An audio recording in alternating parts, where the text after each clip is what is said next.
Tonight, extreme measures to contain the virus. In Wuhan, spraying disinfectant on buildings and cars. And videos on social media showing quarantine squads looking for anyone with symptoms. Look at them dragging them in there. People being taken away. And what appears to be mass treatment centers. In cities like Beijing, masks and anxiety, the new norm. And temperature checks to buy coffee, ride public transit, or enter a building. Millions returning to work this week, but much of China still at a standstill. And the outbreak is growing. On this cruise ship docked in Japan, the number of confirmed cases doubling today, including 25 Americans. Quarantining cruise ships. NBC's Molly Hunter spoke to passengers who are confined and frustrated. Don't even go near China. We're definitely not safe on this ship, and we need to be evacuated while some of us are still healthy.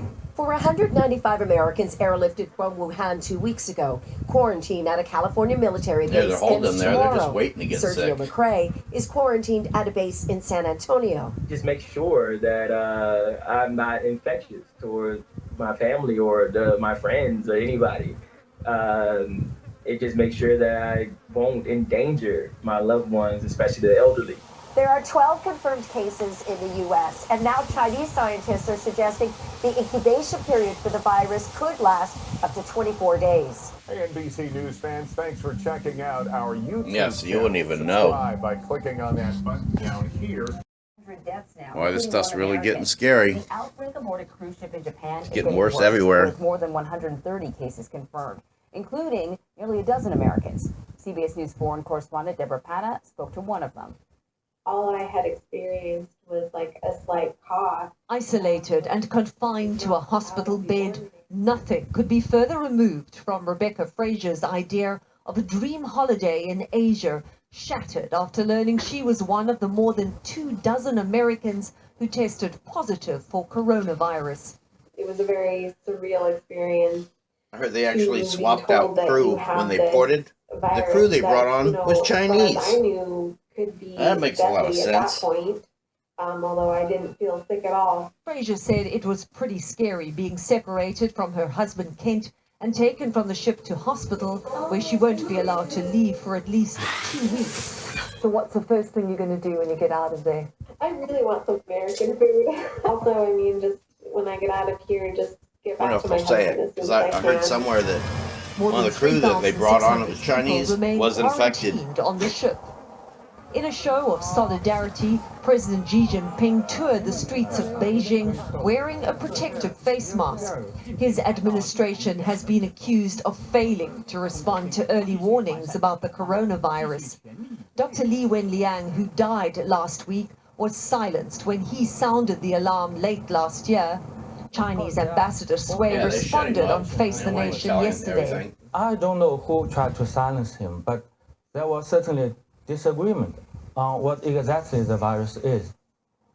So CBS News foreign correspondent Deborah Patta is joining us now from Hong Kong. So Deborah, I want to go back to the situation with the cruise ships, because the coronavirus has really created quite a conundrum for these essentially floating cities, because if they find sort of one person who tests positive, suddenly these cruise ships need a place to go. It's crushing their economy. Absolutely, and it's, we saw the same situation here in Hong Kong. There was a cruise ship that was moored here for about 4 or 5 days, quarantined because it was believed that some of the crew members may have had contact on a previous voyage with suspected coronavirus cases. So, it really is a breeding ground because everyone's in close and tight proximity, and you can see how quickly something like this can spread. And the case in Japan is obviously a case in point, and you can imagine how frustrating it must be for everyone on board. We spoke to one woman. This was the dream holiday of a lifetime. Instead of going to Tokyo Disney or touring Asia, she's been confined not only to a ship, but now to a hospital, where, she says she's battling. People don't always speak English. She's not 100% sure what's going on. She feels completely fine, but she will be there for at least 2 weeks, and this is going to continue to happen repeatedly. Yeah, you pointed out that while she had to go to the hospital, her husband, who presumably she was in pretty close quarters with, obviously did not test positive. He's still back on the ship. So it just gives you an indication of how much we don't know about how this virus spreads. What about Hong Kong? What's the situation where you are? Well, in Hong Kong, they're taking no chances. They have closed most of their borders. Those that do remain open, anyone wishing to come from the mainland has to submit to a 14-day quarantine. And they've been very strict about it. Already over 1,000 people have been issued quarantine orders, and 9 people apparently, disobeyed that and escaped from them. Most of them have been found, but 2 are still missing. And so police have actually issued warrants of arrest because it is an illegal offense to actually run away from quarantine. So they are looking for them in the city right now. You've seen panic buying over the past few days. Sometimes it feels like fear is just as contagious as the actual disease right now. Everyone in this place wearing face masks protectively to ensure that the virus does not spread. Obviously, the close proximity to mainland China would make Hong Kong extremely worried indeed. So we've been covering this sort of by the numbers, and we heard this horrible figure of like 900 people who have been killed by this virus, making it worse, or at least more deadly than SARS, which was a really big deal at the time. However, there's another number.